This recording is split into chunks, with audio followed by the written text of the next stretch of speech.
بعض أئمة المساجد يقينا فيهم خير، والكثير منهم يعني يبي ينفع الآخرين، لكن ربما لا يعرف الطريقة أو الكتب المناسبة.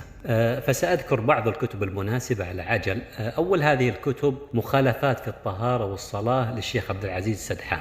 لو خصص يوم في الأسبوع تأخذ مخالفة واحدة أو مخالفتين، تفهمها، تحفظ الأدلة وتلقيها بعد الصلاة يعني باختصار وبدون تطويل. ثاني الكتب كتاب التوحيد الشيخ محمد بن عبد الوهاب، فلو كذلك خصص يوم في الأسبوع تقرأ باب واحد فقط وتعلق عليه في 3 دقائق لكان خير. ولو استعنت بشرح الشيخ محمد بن عثيمين رحمه الله فهو شرح سهل وجامع.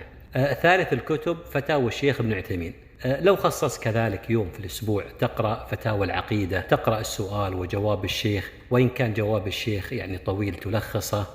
رابع الكتب تفسير جزء عامة للشيخ ابن عثيمين رحمه الله، فلو خصص كذلك يوم في الأسبوع تبدأ من سورة الناس، تأخذ يعني سورة وتلخص كلام الشيخ وتلقيه، أو تخطط على ما تريد قراءته.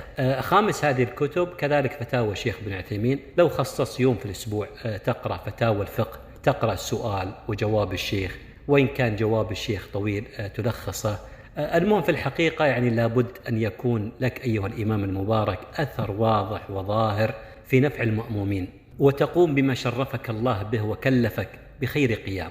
وثق يقينا يعني هناك يعني من يصلي خلفك واقع في أخطاء كثيرة في الطهارة والصلاة، بل بعضهم ربما يكون واقع في أخطاء في العقيدة، والله عز وجل سائلك عمن خلفك. ولو نظرت يعني بعد سنة رأيت أنك قدمت شيء كبير وعظيم لجماعة مسجدك، واستشعر يعني في كل يوم وأنت تحدثهم بعد الصلاة بأن الله وجميع مخلوقات يدعون لك، كما جاء في الحديث الصحيح: إن الله وملائكته وأهل السماوات والأرض حتى النمل في جحرها وحتى الحوت أي السمك ليصلون على معلم الناس الخير.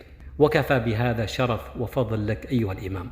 أسأل الله العظيم أن يجعلكم مفاتيح للخير مغاليق للشر، مباركين أينما كنتم.